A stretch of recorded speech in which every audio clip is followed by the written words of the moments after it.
Your brain is actually wired to hate uncertainty. When something is unresolved, a relationship, an argument, a feeling that you can't name, your brain treats it almost like a threat, but it keeps returning to it, looking for that verdict, good or bad or right or wrong. Emotional maturity isn't choosing one truth. It's learning to hold two. Some things don't have a bottom. Some things are just genuinely two things at once. Hello, Jordan. Hello, Miriam. Oh my God. Are you melting? I am melting. Yes, it's still hot in the UK. But Jordan, can I ask you something? Well, yeah, you can. First of all, I think we should probably set up the fact that why is Jordan asking if Miriam is melting? She's not the Wicked Witch of the West who just had water spilled on her. She's in the UK that's having a ridiculous heat wave, and she's barely surviving. That's why. It's very hot. Yeah. But sorry, continue. I go through life and I've experienced arguments, conversations, point of views, conflicts. And I've experienced something I was thinking about. Sometimes I have an argument and days later, I'm still replaying the argument in my head thinking, am I right? Is he right? Who was right? And I get hooked into that, who's right? That happened to you? Oh, yeah, for sure. I don't think you could be human and not have that experience, right? It's like we're seeking a verdict.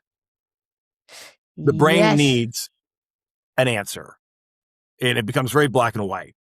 That's why I think we can end up suffering. We end up exhausted trying to sort out the answer when there may not be a right or wrong. There may not be an only, this is the only way it can be kind of situation. I mean, I grew up feeling like my family was pretty much perfect. Honestly, it was like Camelot.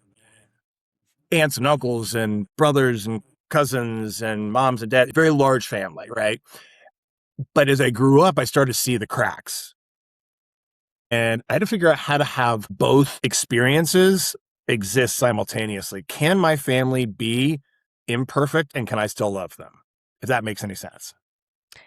Yes. I was wondering about the right or wrong bit because sometimes I get really hooked into, am I right? Was I right? I thought I was right. Who's right? Is he right? Are you right? Am I right? And who's wrong here? Are you the bad one or am I the bad one? So I had this argument in my head about, but what if both are right? Or what if both are wrong? Can two things be true at the same time? Why am I keep replaying this in my head about who's right in the argument? Yeah. Something that worth understanding is your brain is actually wired to hate uncertainty.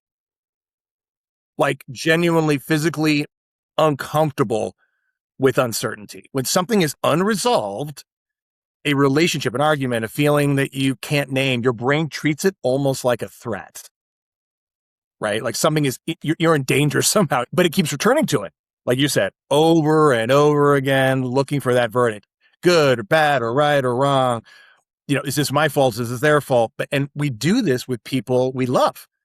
We do this with people in general all the time. But we're trying to figure out, is my parent a good person or a bad person? Was my childhood good? Was it bad? Do I have the right to be heard or not? And the brain just keeps on looking, and it never quite finds the clean answer because the clean answer doesn't actually exist. The clean answer doesn't actually exist. What's the clean answer? Right, exactly. I don't know. That's what we're kind of exploring today. A lot of people assume that if they just think about it long enough, they'll get to the bottom of it. They'll get to that answer. They'll figure out what is actually right. And what I've come to believe is some things don't have a bottom. Some things are just genuinely two things at once. Is that possible? Can two things exist at once? That's the debate I have in my head. Someone says X, and I'm like, that's wrong. And they're like, no, you are wrong. And I'm like, no, I am right. And they're like, no, I'm right. And I'm thinking, well, someone needs to be right. I guess if you're saying, does gravity exist? I don't think gravity exists. Do you think gravity doesn't exist? That's a question that it may be a little bit more specific in the sense of like, Can we prove it, or that kind of right or wrongness? Yes? Are you asking something that's a little more nuanced than that? But even that can be a challenge, because if I tell you, what color is this? What would you say? Right. You mean the black part? You would say black, but maybe It looks I black to see me. It looks black to me. Yeah, but maybe I see a dark navy blue. Sure. And maybe I say, no, Jordan, this is dark blue. Yeah. Great. But you are seeing a black. Yeah. So who's right? This is tricky, right? First of all, I would think if you were bringing this up as a particular example, I'd be like, who cares? Oh, Who yeah, cares? sure. Who cares sure. if you see dark navy blue and I see black? Sure. That's your perspective. We can get into a whole conversation of the fact that my perception of what is black and your perception of blue is, what our eyes see and perceive, all that kind of stuff. Does it really matter? Am I really attached to the actual truth of it being right or wrong when we start to have this attachment to our perspective being right at all costs? As far as like the difference between right and wrong. But also, you can tell me, no, Miriam, I really see a black because my eyes see a black. And I might say, okay, I understand that your eyes see a black, but my eyes see a blue. I understand you, but understanding isn't agreement. I still don't agree with you. So I will say, okay, I understand you're seeing a black, but I still see a blue. Totally. I'm holding two concepts simultaneously. You don't have to make someone run to protect yourself. You don't have to be run, but I'm still going to walk away to protect myself, if that makes sense. Yeah, well, yeah. If it's black or it's blue, I'm not going to stay attached to it. I'm not going to hold a resentment with you over whether or not you believe it's blue or black. If my family is acting a certain way and it's upsetting me or it's causing me distress and it's something I don't agree with, can I hold that notion as they don't agree with me and still love them? That's kind of like expanding this conversation a bit out further into our families. What does that actually feel like to love someone and be genuinely hurt by them at the same time? Not one or the other, but both. Like genuinely love someone and be hurt by them at the same time. Trying to reconcile that in our brain, at least for me, can be very uncomfortable and awkward. Because I think that most people do, and I've done this, is they pick a lane. I focus on love and I minimize the hurt. They didn't mean it. They were doing their best. I shouldn't feel this way. Or focus on the hurt and start pulling away from the love, building that case, collecting evidence against them. And both of these moves can make sense because holding both at once is genuinely uncomfortable. It doesn't resolve. It's like our brain goes, I need to fix this. I want to make this make sense. But sometimes it just doesn't. It just has to sit there. And that freedom or that ability to consider that both are possible simultaneously, and can I be comfortable in that discomfort?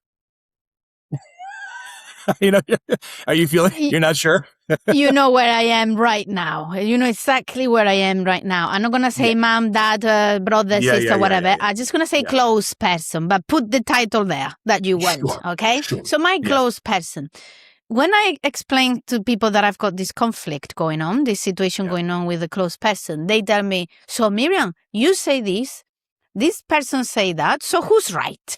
And then I'm thinking, maybe that's not an useful question, because I think both of us, my close person and me, are living inside different realities, different things that make sense to them and make sense to me. So in this case, my close person truly believe that she loves me. Truly. Yeah. Yep. And I believe, but you know what, Jordan? I believe it too. I genuinely. Totally. You believe she believes it. You believe she believes it. And I believe she feels as well. I believe she actually loves me as well. Yeah, for sure. And she also believes that she has the rights as the title, mother, father, whatever you want to call it, okay? Right. She believes she has the right. And now I'm a mother and I understand why she feels that. I understand it. And yet I still feel that I need boundaries to protect my own well-being and my son. And I am being constantly criticized, pushed back, and being told that I am wrong. But to me, even though I know she loves me, because she hurts, I'm putting boundaries. And to me, that's my right. I am right to put boundaries because she hurts. But to her, I am not right because she loves me. And right now in this debate, I am like, okay, can I hold the fact that she loves me? At the same time, I hold the fact that she also hurts me. And therefore, I need to put a boundary. You and I will say that yes, both can exist depending on how you choose to experience them existing. But you've actually said something to this close person Yes, already? yes, You've already set this boundary? Yes. Yeah. Was there any guilt around doing that? Did you feel guilty for creating the boundary at all? Yes. Yeah. Yeah, you're Yes. guilty because you might hurt that person. Yes, and in the past episode, we've spoken about love isn't capacity. She loves me, but she doesn't have the capacity, and she hurts me, so I put the boundary. I think that families will go years, decades, repeating these cycles of silence where no one is saying anything because they don't want to hurt anybody, or, when meantime, they're suffering, they're hurting, they're not creating those boundaries. And people get hurt. Now, I guess when you get into that power struggle also of where if it's a mom or it's a dad, you have that hierarchy of you still fall into that dynamic of mother and child, father and child, but you are that also, but you're also an adult and you're also a mother. It's like, so all these things they're not separate. They're existing simultaneously. Everything is happening.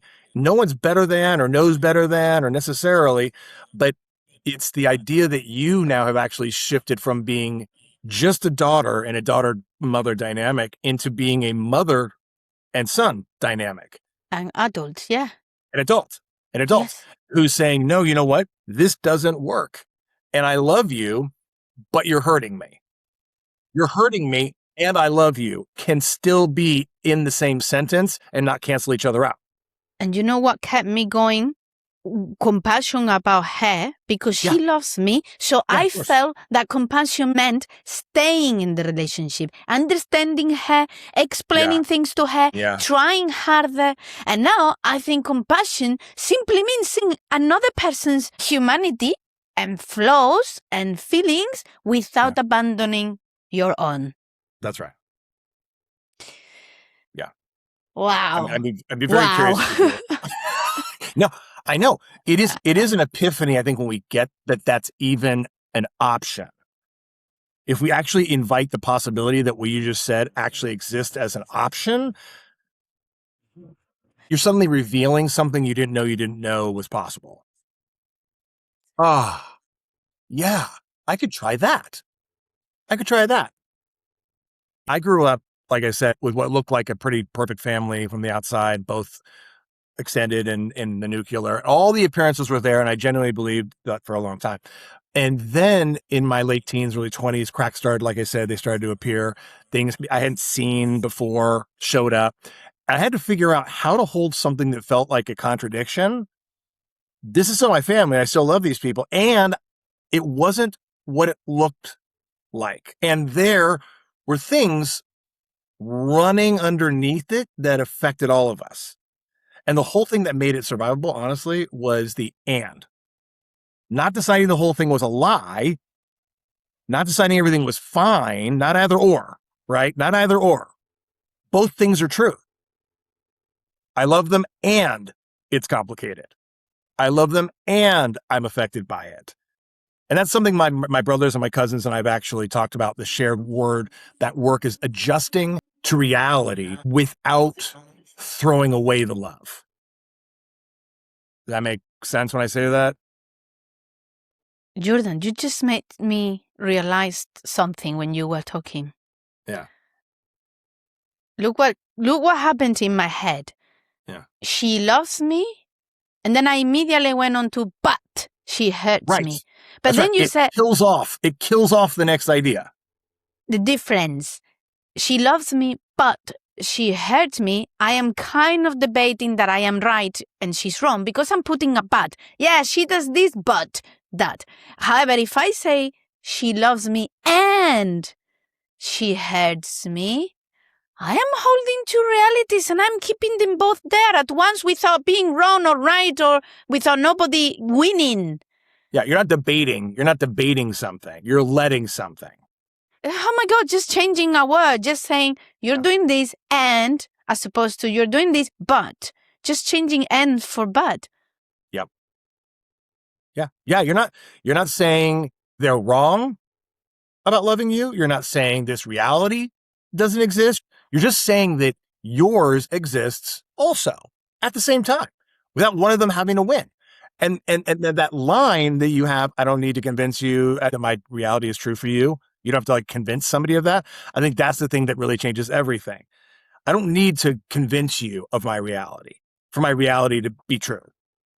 The but almost cancels out the possibility of any sort of resolution or peace. And I'm thinking for the audience, something that they can do that works with me is the next time you have a conflict or an argument of some sort, don't ask who's right.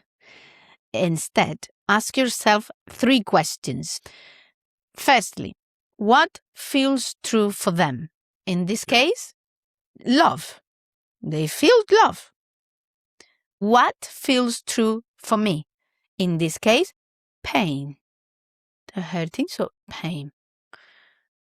And can both exist without one cancelling the other? That's the 3rd question. Yeah. For them feel love, for me feel pain. Can they both exist? You need to answer that for yourself. I mean, there's a concept in therapy. We are not therapists, but from what I've studied in the me search I've done, have you ever heard that before? The me search, not the research. No. It's me search. When I'm researching something about psychology or therapy or mindset or mental health, I'm researching it. Really, I'm me searching it. Oh, I see. It's almost like I'm learning more about who I am and why I am the way I am. Yes. We just call it research. Yes. I heard that. I thought that was cute. Anyway, so there is a concept in a type of therapy called DBT, which is dialectical behavioral therapy. Basically, I know you're familiar with this, but how to hold opposites without breaking. Yes. And the core idea is like we're talking about. It's replacing the but with an and.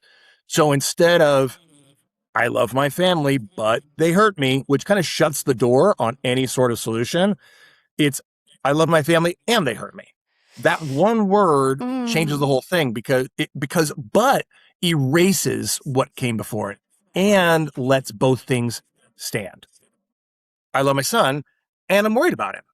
My parents loved me and they had blind spots. I've done real work on myself as a recovering alcoholic, and I'm still a work in progress. If you put those buts in there, it kind of like adds more conflict. So every one of those is more honest than picking a side. Like the but creates a side to recognize or to reconcile, but the and doesn't. Replace but with and. The one word changes everything because but erases what came before it and lets both things stand. I love dialectical behavioral therapy because it really does start to invite us to not take sides, invite us to explore, invite us to investigate, invite us to really look at what you were saying earlier, the truth. Does one have to exist over the other? And if the answer is no, then maybe they can both exist simultaneously. And that's hard. It is. It's like doing gymnastics for our brain because our brain doesn't like it. Our brain likes certainty. Yes. So if we can, and again, we kind of get into that place where the brain starts to feel threatened, it goes into anxiety mode. It goes into fight or flight. So we feel like, oh, there's something terribly wrong here. What am I going to do? What am I going to do? But what if nothing's wrong? What if you're safe, actually? What if both can actually exist and you're still okay? That's the conversation for all of us. I mean, again, both you and I are works in progress. Anybody who's listening to this is a work in progress. So this is just a dialogue. We'd love to hear what you guys have to say about this. Do you agree? Do you disagree? Do you think we're crazy? Do you think we're like onto something? We'd like to hear. Yeah, I would say that for me, it was a discovery, big discovery, to know that emotional maturity isn't choosing one truth. It's learning to hold, to feel them, and hold them. And I've spent years trying to decide who was right, who was wrong, who deserved an apology, who have behaved differently. But life isn't asking you to choose one truth. I think the wrestle to determine who's right and who's wrong is exhausting. And it's the confusion of it and the reconciling that we're trying to do with it may just be a fool's errand, right? That's kind of what we're saying. It just may be a waste of your energy. Yes. Consider that. Try that on. We're not saying absolutely. There are some things that do need to be investigated, and you may need to get to some clarity about your position and their position. But there are many cases where surrendering, taking a side, can actually generate a lot of ease. At least it has for me. Yes. And maybe life isn't asking you to choose one truth. Maybe life is asking you to grow and become someone who can hold complexity, two realities. But here is the key: without abandoning yourself.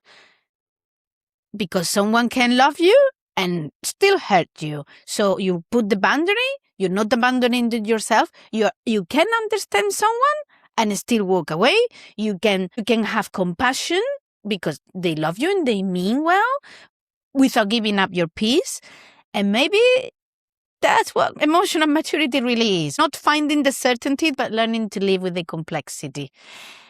And that's my now you notice. Learning to be with the complexity for holding two realities. For me, it was massive, it was hard, and I'm growing on that edge now. Yeah. Then now you notice for me is the relationship in your life where you've been trying to force a verdict, and then just stop if you can and ask yourself, what might the and be instead of the but? Can you just do that exercise for yourself? Just try it out. See what happens. It's pretty extraordinary when I've tried that in my life. This is not to like belittle anything. You said adult. This is about being a grown-up. It's about being a grown-up. And sometimes it's like this, I don't want to do it that way. I want to just do what I want. It's like, how's that working out? How's that working out for you? Fighting that fight.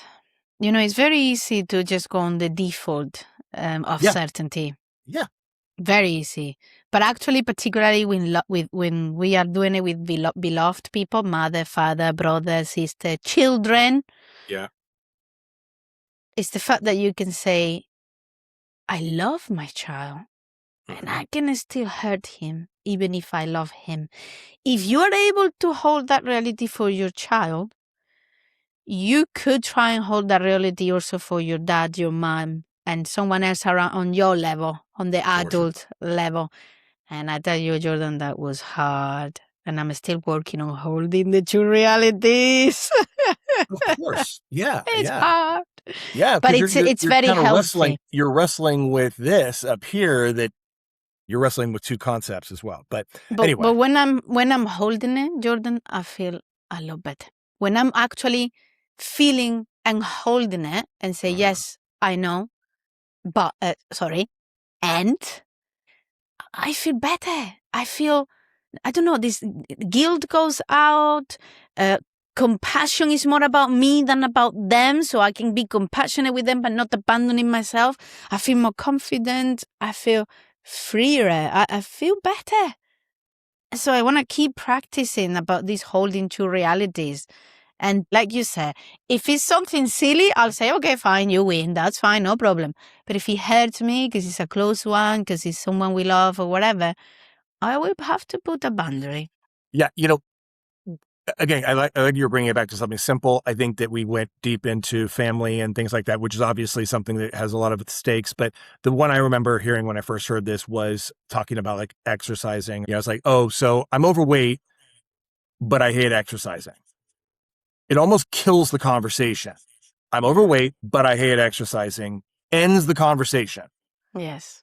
But if you say, I'm overweight and I hate exercising, it simply adds something to the equation to be considered and processed, as opposed to killing off the conversation entirely with the but. Jordan, thank you again for this great challenging. It's challenging. And what came out of this conversation brings me on to what our next episode is going to be about guilt. Guilt. And the guilt that wasn't yours. Yeah, that you thought was. Yeah. Check that out, right? Yeah, try that on. Thank you so much. I hope you all enjoyed and like it. Please thumbs up, like, and subscribe. And That's I will right. All the see things. you. Turn on your notifications, so you never miss one of these new episodes right, also. yes. And please share it with anybody who you think might benefit from what we're talking about. And send comments. We want to hear what you guys are thinking as well. Yes, and remember to hold two realities. Jordan can be right, but I can also be right. We can both be right. Sometimes. I'm usually right. Okay. Right, you take care. Thanks, Bye-bye everyone. for now. See you next time.